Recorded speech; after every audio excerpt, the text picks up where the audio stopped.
Hi, నేను సతీష్. ఈ వీడియోలో ఓటింగ్లో ఎవరు బాటం ఎవరు టాప్ అని చెప్పుకుంది. అలాగే తమిళలో చూసినట్టుగా సోనియా ఎలా ఓటింగ్లో అంత పైకి వచ్చేసింది, ఎలా జమ్మని దూసుకొచ్చింది, ఆటలో హౌస్లో చూస్తున్న దానికి పర్ఫార్మెన్స్కి ఆడియన్స్లో వస్తున్న రియాక్షన్కి ఓటింగ్కి ఎట్లా ఇంత తేడా వచ్చింది, ఎందుకు ఎట్లా పైకి వచ్చేసింది, మరి ఏం జరుగుతోంది అని చాలామందికి డౌట్స్ వస్తున్నాయి. నాకు కూడా ఇన్స్టాలో కూడా అడుగుతున్నారు, కొన్ని స్క్రీన్ షాట్స్ కూడా షేర్ చేస్తున్నారు. సార్ ఈ పలానా వెబ్సైట్లో అంట పలానా దగ్గర అంట ఓటింగ్లో అమాంతం దూసుకొచ్చిందంటే ఏంటిది, ఏం జరుగుతుంది, బట్ మాకైతే ఇంకెక్కడ అలా కనిపించట్లేదని దాని గురించి కూడా క్లారిటీ ఇద్దాం. బట్ ఎలా వచ్చిందంట ఓటింగ్ అనేది, అలాగే ఓవరాల్గా చూసుకున్నా సరే ప్రస్తుతానికి. అలాగే ఈ వీడియోలో ఇంకోటి ఏంటంటే, ఇప్పుడు సీత వర్సెస్ నిఖిల్ క్లాన్స్ మధ్య టాస్కులు, రేషన్ టాస్కులు కూడా 3 జరిగితే, ఒక టాస్క్ ఏమో సీత వాళ్ళు విన్ అవుతారు. అలాగే రెండో టాస్క్ ఫుడ్ తినడానికి సంబంధించిన టాస్క్, మూడో టాస్క్. ఈ టాస్కుల డీటెయిల్స్ అన్ని కూడా నెక్స్ట్ మరొక స్పెషల్ వీడియోలో అప్లోడ్ చేస్తా. చాలా బాగుంటాయి ఆ టాస్కులు, వాటిలో ఎవరు పర్ఫామ్ చేశారు, ఎవరు ఎట్లా విన్ అయ్యారు ఏంటంటే కూడా ప్రతి వీడియోలో కూడా జరగబోయే అప్డేట్స్ అన్నీ కూడా నేను షేర్ చేస్తూ ఉంటా. ఖచ్చితంగా చూడండి, చాలా ఇంట్రెస్ట్గా ఉంటాయి. లైవ్లో జరగబోయేవి, నెక్స్ట్ ప్రోమోలో రాబోయేవి, అట్లాగే ఎపిసోడ్లో చూపించబోయేవి అన్నీ కూడా. అలాగే 2 journalist Satish and news ball 2 channels కూడా సబ్స్క్రైబ్ చేయండి. ప్రతి వీడియోకి లైక్ చేస్తే ఎక్కువ మందికి రీచ్ ఉంటుంది కనుక నేను వీడియోలో చాలా ఎర్లీగా చెప్పేస్తుంటే చాలా తర్వాత చూసి వేసే వాళ్ళు కూడా ఎక్కువ వేసి వస్తానే. బికాజ్ మీరు ఎక్కువ లైక్స్ చేస్తే నన్ను కూడా ఎంకరేజ్ చేసినట్టు ఉంటుంది, ఎక్కువ మందికి షేర్ అయితే. అట్లాగే వైల్డ్ కార్డులకు సంబంధించి కూడా అసలు మామూలు అప్డేట్ కాదు, బ్రేకింగ్ అని చెప్పొచ్చు. ఒక జంబో బ్యాచ్ దించబోతున్నాడు బిగ్ బాస్. మరి దాని గురించి కూడా ఓటింగ్ల మధ్యలో చెప్పుకుందాం. దానికి సంబంధించి కూడా సరే, ఓటింగ్ పరంగా చూసుకుంటే నబీల్ అయితే 28-29%తో టాప్ గేర్లో దూసుకుపోతా ఉన్నాడు. ఖచ్చితంగా ఆయన పట్ల ఈ సోనియా హౌస్లో ఉన్నంతసేపు ఆయనకు తిరగలేదు, డోకా లేదు అన్నట్టు ఉంది. ఎందుకంటే ఆయనలో ఫస్ట్ వీక్లో ఆయన చీఫ్గా కాదు అని పక్కన పెట్టేటప్పుడు ఆమె స్టాండ్ తీసుకుని నబీల్ ఎందుకు కాదు, నబీల్ అందరితో మింగిల్ అవుతుంటే అందరితో ఇంటరాక్ట్ అవుతున్నాడు అని చెప్పి 4 వారాల తర్వాత ఇప్పుడు నన్ను ఆయన నామినేట్ చేశాడు కదా అని చెప్పేసి, నువ్వు ఇంటరాక్ట్ అవ్వట్లా, నీకు రెస్పెక్ట్ తెలియదు, నువ్వు ఇండివిజువల్గా ఎలా కూర్చోండి, ఇండివిజువల్గా ఎలా ఉండాలి, తర్వాత టీమ్ స్పిరిట్ లేదు, లీడర్షిప్ క్వాలిటీస్ లేవు అన్నీ చెప్పడం చూస్తే, లీడర్షిప్ క్వాలిటీస్లో ఫస్ట్ క్వాలిటీ ఏంటంటే అందరితో కలుపుకుంటూ పోవడం. అది ఈమెకు మాత్రం ఉందా? నబీల్ పోల్చుకుంటూ సోలో ఫైట్ చేసుకుంటూ, సోలో గేమ్ ఆడుకుంటూ, అందరితో కలుపుకుంటూ మ్యాక్సిమం అందరితో కలుస్తూనే ఉన్నాడు. ఒక దశలో నేను సగం మందితో ఇంటరాక్ట్ అయ్యాను కదా అంటే, సగం కాదు మొత్తం హౌస్ అంతా అనింది. పోనీ ఆమె చెప్పిన పాయింట్ ఆఫ్ వ్యూలో చూసుకున్నా ఈమె ఇద్దరితోనే ఇంటరాక్ట్ అవుతూ ఉంది తప్ప, నబీల్ అయితే పోనీ ఇద్దరితో కాకుండా ఇంకా సగం మందితో ఉండడం బెటరే కదా. కానీ అంతకు మించే ఉన్నాడు ఆయన, అందరితో ఆల్మోస్ట్ ఉన్నాడు. ఈ నిఖిల్ పృథ్వీతో పాటు హౌస్ మేట్స్ అందరితో ఇంటరాక్ట్ అవుతూనే ఉన్నాడు, కలుస్తూనే ఉన్నాడు, ఫ్రెండ్షిప్ ఉంది, మాట్లాడుతున్నాడు, అన్నీ ఉన్నాయి. అలాగే ఇండివిజువల్ గేమే ఆడుతూ ఉన్నాడు. బట్ టీం మాత్రం అతన్ని ఇండివిజువల్గా లేవు, ఎక్కడ ఎలా ఇనిషియేటివ్ తీసుకోవాలో తెలియదు, లీడర్షిప్ క్వాలిటీస్ లేవని ఈమెలో లేని క్వాలిటీస్ అని ఆయనలో చెప్పడం చూస్తే ఆడియన్కి అసలు ఏం జరుగుతుందో అర్థమవుతుందా, ఈయన చెబుతున్నది ఏంటి, చేస్తున్నది ఏంటి, మన కళ్ళను మనం చూస్తున్నది నిజమా భ్రమ అనే స్థితిలో ఉంటా ఉన్నారు. సో ఇవి చెబుతారు తప్ప ఆచరించరు అని ఫీలింగ్ ఆడియన్స్కి రావడం వల్ల మెయిన్ నబీల్ టు సోనియా ఈ 1-1 ఎప్పుడైతే పడిందో గట్టిగా దెబ్బతో ఆయన గ్రాఫ్ అమాంతం పెరుగుతుంది. సో ఒక రకంగా చూసుకుంటే ఈవిడ ఉన్నంత వరకు ఆయనకు మేలే జరుగుద్ది, ఈవిడ అవుట్ అయిపోతే మాత్రం అతని గ్రాఫ్ ఎలా ఉంటుందో తెలియదు. కానీ ఎందుకంటే వీళ్ళిద్దరు కాంబినేషన్లో ఎలివేషన్ అయితే వచ్చింది గట్టిగా. మొత్తానికి 28-29% ఫస్ట్ ప్లేస్లో ఉన్నాడు. అట్లాగే రెండోది ఏంటి, ప్రేరణ 19-22 22% ఓటింగ్ అయితే జరుగుతుంది. ఈ అమ్మాయి కూడా మంచిగా ఆడడం, నేను చెప్పినట్టుగా ఈ టాస్కుల సందర్భంగా, క్లాన్స్ సందర్భంగా ఆ బొమ్మలు పగలగొట్టేటప్పుడు కూడా సీత కూడా బాగా చెప్పడం, ఆ అమ్మాయి గురించి బాగా ఆడుతుంది, 100% ఇస్తుంది, నేను ఎలా కష్టపడుతున్నా ఆమె కూడా చెప్పడం, సీత కూడా ఫెయిర్గా సిన్సియర్గా మంచి డెసిషన్ తీసుకుంది. అట్లాగే తీసుకోవాలి. ఎక్కడ ఇప్పుడు నేను రివ్యూలు కూడా అట్లాగే చెప్పేది, ఎక్కడ ఏ రోజు ఎపిసోడ్లో ఎవరు ఎక్కడ తప్పు ఉంటే అక్కడ వాళ్ళు తప్పు అనే చెబుతా, ఎక్కడ ఎవరు ఫెయిర్గా సిన్సియర్గా మంచిగా హానెస్ట్గా అదరగొట్టేస్తారంటే అక్కడ అద్భుతమనే చెబుతా. సో ప్రేరణ సీత విషయంలో సీత కూడా అట్టగే ప్రేరణ విషయంలో చెప్పడం, ఆమె కూడా 100% వేస్తుంది కదా, ఆడుతుంది అనడం, ఆ ప్రేరణ కూడా మంచిగా ఆడుకుంటూ దూసుకుంటూ పోవడం. అలాగే సోనియా విషయంలో యస్మి నిన్న ఎపిసోడ్లో కానీ లైవ్లో కానీ మన నామినేషన్ తర్వాత కూడా, ఏంటమ్మా నువ్వు ఒక బాండింగ్ ఏర్పాటు చేసుకొని, నువ్వేమో సోలోగా ఆడిసినట్టుగా పెద్ద చెబుతా ఉన్నావు, నువ్వేమో గ్రూప్ గేమ్ ఆడుకుంటూ వాళ్ళని అడ్డం పెట్టుకుని వెపన్స్లో వాడుకుంటూ చేస్తున్నావు అనే దానికి, పైగా నన్నేమో తిరిగి నీ ఫోకస్ అంతా వాళ్ళిద్దరి మీద ఉంటుందా అన్నది చూస్తే, నువ్వు 24 hours అక్కడే కూర్చొని మాట్లాడుతా నేనేమన్నా చెప్పానా, హ్యాండ్స్ ఇది చేసుకుని చేతులు పెట్టుకుని మాట్లాడుతాను, నువ్వు చేస్తున్నది నేను చెబుతాను. యష్మి ఎప్పుడైతే ఫైర్ బ్రాండ్ లాగా పాయింట్లు కొండ బద్దలు కొట్టినట్టు చెప్పిందో, యష్మి ఈ వారం ఓటింగ్ ఉంటే అమాంతం మరొక 2-3% పెరిగి ఉండేది ఓటింగ్. బట్ ఆమె లేకపోవడం వల్ల, ఆమె దోస్తు కావడం వల్ల, ప్రేరణ కూడా మంచిగా ఎఫర్ట్స్ పెట్టడం వల్ల ఈ అమ్మాయి కూడా ఫాలోయింగ్ వస్తుంది. అట్లాగే ఈ ప్రేరణకు సంబంధించి ఒక ఇంట్రెస్టింగ్ అప్డేట్ నెక్స్ట్ వీడియోలో, ఆవిడ నేను ఎంత సఫర్ అయ్యింది ఈ క్లాన్స్ చూస్ చేసుకున్న దగ్గర చాలా హైలైట్స్ ఉన్నాయి. నెక్స్ట్ ఆ వీడియో అప్లోడ్ చేస్తే చాలా ఇంట్రెస్ట్గా ఉంటుంది. నిఖిల్ చూస్తా, అయ్యా నిఖిల్ ఎంత పరిస్థితి వచ్చిందే నీకు, అయ్యో హతవిధి అనే పరిస్థితి కనిపిస్తుంది. ఎందుకంటే మళ్ళీ అక్కడ కూడా మొత్తం హౌస్‌లోనే ఆడియన్స్‌లో కూడా సోనియా చుట్టే గేమ్ నడుస్తూ ఉంది. ఎలా అని చెప్పేసి దాని గురించి మనం మాట్లాడదాం. అలాగే మొత్తానికి ప్రస్తుతానికైతే సెకండ్ ప్లేస్‌లో సేఫ్ జోన్‌లో ఉంది. అలాగే థర్డ్ వన్ మణికంఠ ఒక 18, 19% ఫిక్స్‌డ్‌గా ఓటింగ్ అయితే సాగుతూ ఉంది. ఎఫర్ట్స్ పెడుతున్నాడు. మొన్న హోస్ట్ చెప్పినప్పటి నుంచి ఇది నేర్చుకుంటూ, మార్చుకుంటూ ముందుకెళ్ళడం అంటే ఇది. అప్పుడు చెప్పినప్పటి నుంచి హగ్స్ అవన్నీ తగ్గించుకున్నాడు. ఇక దాంతో ఆ నెగటివిటీ, ఆ ట్రోలింగ్ అంతా ఆగిపోయా. వాళ్ళ ఆట మారగానే ఇక్కడ ఆటోమేటిక్‌గా ఆడియన్స్‌లో రియాక్షన్ కూడా మారుద్ది. మణికంఠకి అంతవరకు మన్మథరాజు అది ఇది రకరకాలుగా హగ్స్ కోసం వేసుకున్నారు. విపరీతంగా అపరిచితుడు అన్నారు. అక్కడ రెమో అయిపోతాడు, ఇక్కడ రామం అయిపోతాడు, అక్కడ ఇంకో క్యారెక్టర్ అంటే అపరిచితుడు అయిపోతాడు ఎట్లా అన్నారు. అవన్నీ వచ్చినాయి. బట్ ఇప్పుడు ఏంటంటే ఎప్పుడైతే వీకెండ్ సండే ఎపిసోడ్, సాటర్డే ఎపిసోడ్‌తో ఆయన కోటింగ్ ఇచ్చి కన్ఫెషన్ రూమ్‌లోకి పెట్టి శుతిమెత్తగా వార్నింగ్‌లు ఇచ్చి చెప్పారో, చూసుకో, ఆలోచించుకో, ఇక తగ్గించుకో, ఇంక చాలా ఉన్నాయి దాచావు అని చెప్పారు. అప్పటి నుంచి బంద్ చేశాడు. ఇక ఖచ్చితంగా ఆటోమేటిక్‌గా నెగటివిటీ పోయి ఆ ట్రోలింగ్ వ్యతిరేకత పోయింది. ప్రస్తుతానికి 18, 19 దగ్గర ఓటింగ్ అయితే ఉంది. ఆయనకి బానే ఉన్నాడు. తర్వాత పృథ్వీ వాళ్ళ ముగ్గురికి అలా కాస్త కూస్త పెరుగుతుంది ఓటింగ్. ఇక పృథ్వీ కూడా జస్ట్ 10, 11 ఆ శాతంలో ఉన్నాడు. ఆదిత్య నెక్స్ట్ ఉన్నాడు.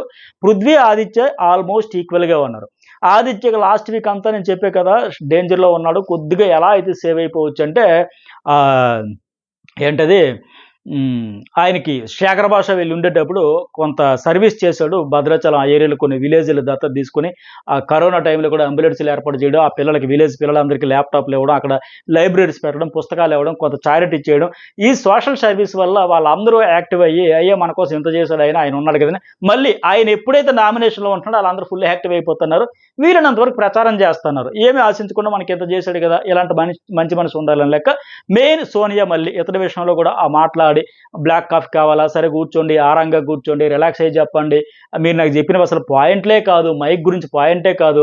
బ్రూటల్ అసలని చెప్పేసి. అంటే ఇంకొకళ్ళు కంట్రోల్ చేయలేదు ఎందుకమ్మా అంత అగ్రెసివ్ అయిపోతే మీరు ఎటు సిస్టరో, బ్రదరో బాండింగ్ ఇట్టా ఉంది కదా! మదరో, సిస్టరో, బ్రదర్ అని. మరి అలాంటప్పుడు ఒక అక్క, చెల్లి సాధారణంగా జనరల్‌గా బయటుంటే అన్నదమ్ముడు అలాగా ఫైర్ అయిపోతే ఆపుతారు కదా! ఒక ఆడపిల్ల ఎవరైనా. మరి నువ్వు కూడా ఎందుకు ఆపట్లేదంటే చాలా బ్రూటల్ అసలు. అంత క్రూరమైన పాయింటా అది?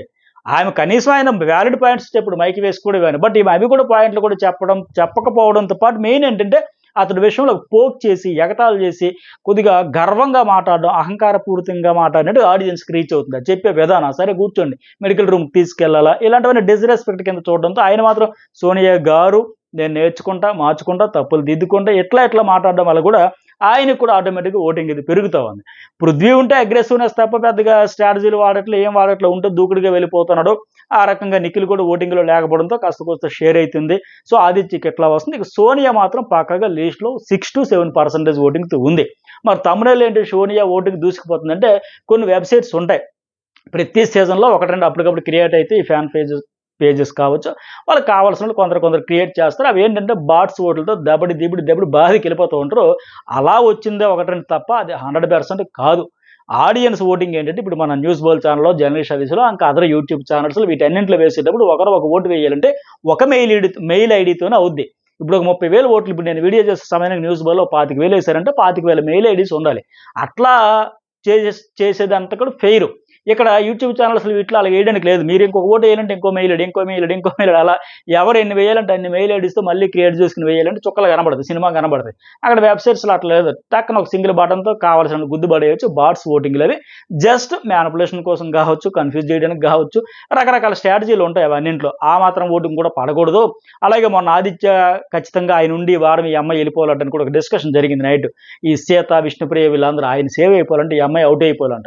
అలా కూడా కావచ్చు. సోనియా సేఫ్ జోన్‌లో ఉందంట. సరే ఇంక వేయాల్సిన అవసరం లేదని పాజిటివ్, నెగెటివ్ రకరకాల స్ట్రాటజీలు బయట ఆడియన్స్ కూడా వాళ్ళ ఫ్యాన్స్, ఫాలోవర్స్, పీఆర్ టీమ్స్ అన్ని రకరకాల మ్యాప్స్ వేస్తారు. ఇంకేం సోనియా సేఫ్ జోన్‌లో ఉంది కదా! ఇంక అవసరం లేదులని ఓట్లు వేసేవాళ్ళు కూడా వేయకపోవచ్చు. అలాగే సోనియా లేదు ఇగో ఇంత అద్భుతంగా ఉంది, ఇంత బ్రహ్మాండంగా ఉంది, బిగ్ బాస్ కూడా కావాలని పంపించాడు.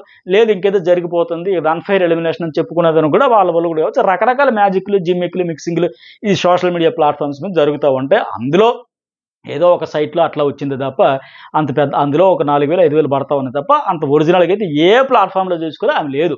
హౌస్‌లో వస్తున్న ఆ సౌండ్‌కి, ఆడియన్స్ వస్తున్న రీసౌండ్‌కి, ఈ ఓటింగ్‌కి అంతా ఒక రిలేటెడ్‌గా ఉంటది తప్ప, అక్కడొకటి, ఇక్కడొకటి ఉండదు. అదంతా రిఫ్లెక్ట్ అవుతా ఉంది. సో, ఆమె పక్కాగా డేంజర్ జోన్‌లో ఈ వారం లీస్ట్ ఓటింగ్‌లో కొనసాగుతుంది.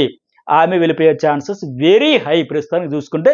ఈ 2-3 రోజులు ఏమైనా మళ్ళీ మాట మార్చుకుని ఫస్ట్ 3 రోజుల్లో 2 రోజులు ఉన్నట్టు అద్భుతంగా కంప్లీట్గా పాజిటివ్ వైబ్రేషన్స్ వచ్చాయి అనుకోండి, నో డౌట్ సేవ్ అవ్వచ్చు.